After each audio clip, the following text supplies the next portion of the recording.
идоракунии пул чӣ гуна қонуну қоидаҳо дорад? ин бисёр масъалаи муҳим аст. дар муомилаи пул 5 чизи муҳимро донистан дар кор аст. якум, ҳамеша таҳти назорат гирифтан дар кор аст то масъулиятҳо зиёд нашаванд, боло нараванд. назар ба даромад. ман маоши ҳар моҳаро дар назар дорам ки бизнесмен пардохт мекунад. инчунин қарзҳои касб, фоизҳо ва ғайра ва ҳоказо ва ё масъулият пеши кормандон, корхона, умуман хароҷоти доимӣ. он набояд аз даромади ҳар моҳаи кас зиёдтар шавад.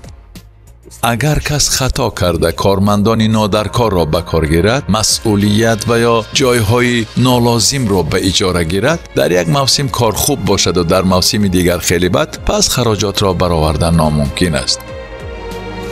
дуюм, ҳамеша фонди захиравӣ доштан дар кор. ман дидам ҳамон ширкатҳои муфлис мешаванд ки фонди захиравӣ надоранд.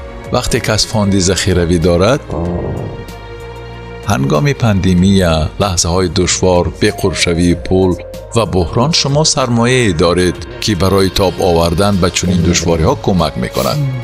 фонди захиравӣ бояд 6 моҳ хароҷоти ширкатро таъмин карда тавонад. ақаллан 3 моҳ. сеюм, ҳамеша пулро дуруст сармоягузорӣ кардан дар кор. яъне шумо ҷараёни пулӣ доред. масалан имрӯз дар касса $10,000 доред дар хазина, аммо шумо рӯйхати хароҷоти калоне доред. ҳамеша ба бизнесмен пул намерасад. ӯ чунин масъалаҳоро пайи ҳам ҳал мекунад. шояд ба рӯйхати хароҷоти ӯ $40,000 дар кор бошад.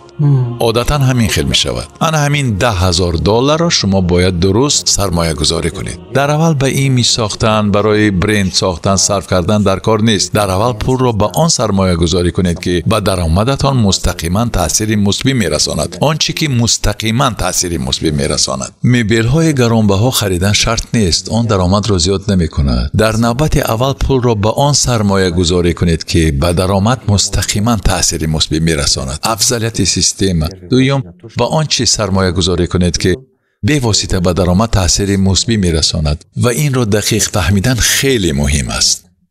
ва сеюм, ба он чиз сармоягузорӣ кунед ки самарабахширо баланд месозад. ҳосилнокиро зиёд мекунад, технология ва ғайра.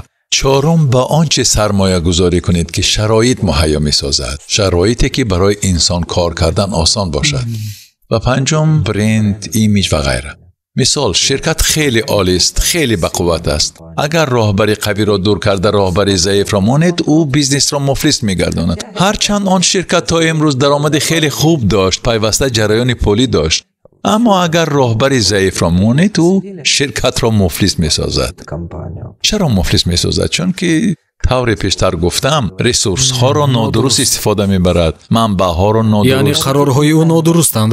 бале, қарорҳои нодуруст мебарорад. ва ё мисол, ширкат дар арафаи муфлисшавист. роҳбари хуберо биёред, ӯ ширкатро даромаднок месозад. чӣ тарф чаро даромаднок месозад? барои он ки ӯ дида метавонад. ӯ мебинад ки аз ин ҳолати вазнин чӣ хел баромадан мумкин аст.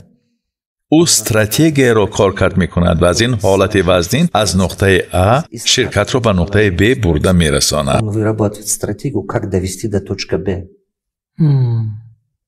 фаҳмидед? ин бисёр муҳим аст. ҳар кас ширкатро аз қарздорӣ аз ҳолати печида баровардан наметавонад. ҳар кас ширкати муфлисшавандаро ба ширкати муваффақу даромаднок табдил дода наметавонад.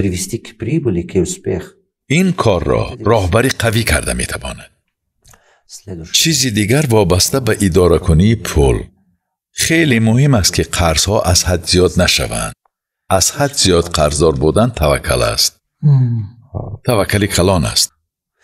чизи дигар, бояд борҳои боқимонда зиёд нашаванд. агар борҳои боқимонда аз ҳад зиёд шаванд, бизнес ба анбор табдил меёбад, ба склад.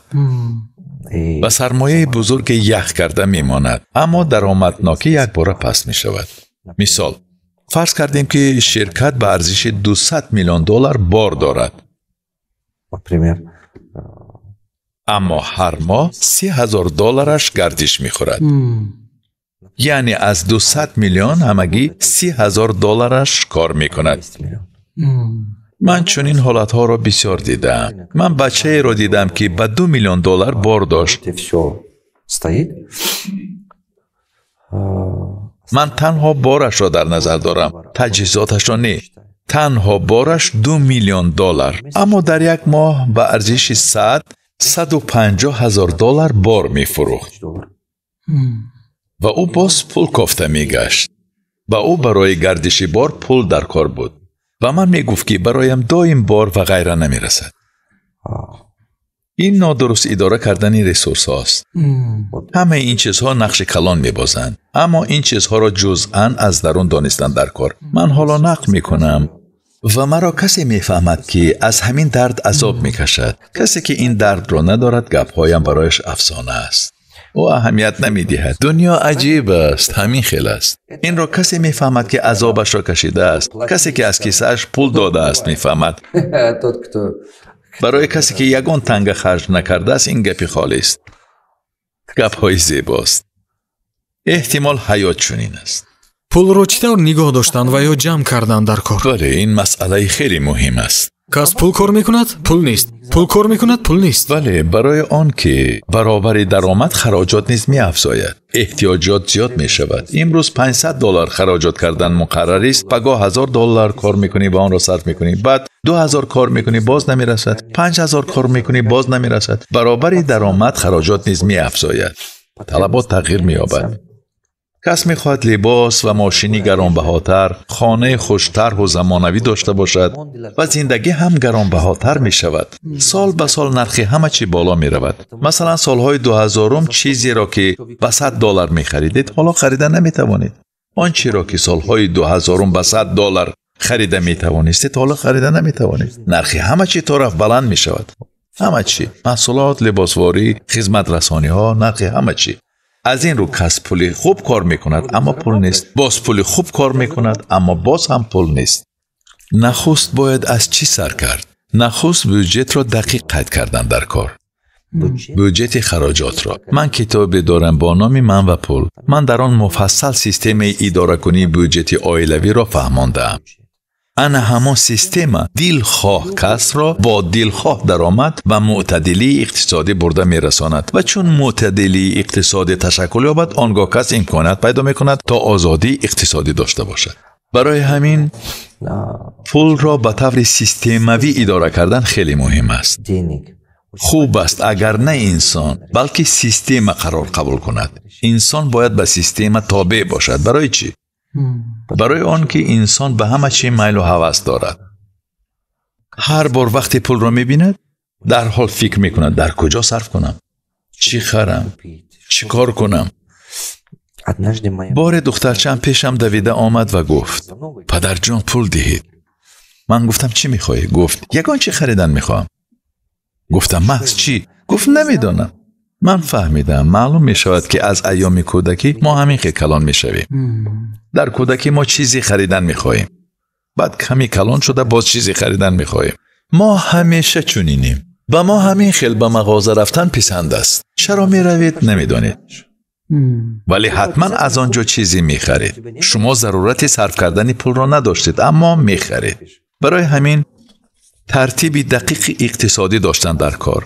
من به چنین آدمان برای نگاه داشتن پول توصیه میدم که پیش از همه خراجاتتان را دقیق معین کنید. در یکان جا نویسید. اقلاً اگر کتاب من و پول را یابید حتما قسم هم یکم و هم دویمش را خوانید. آنجا طرح اداره کنی بودجت عائلوی است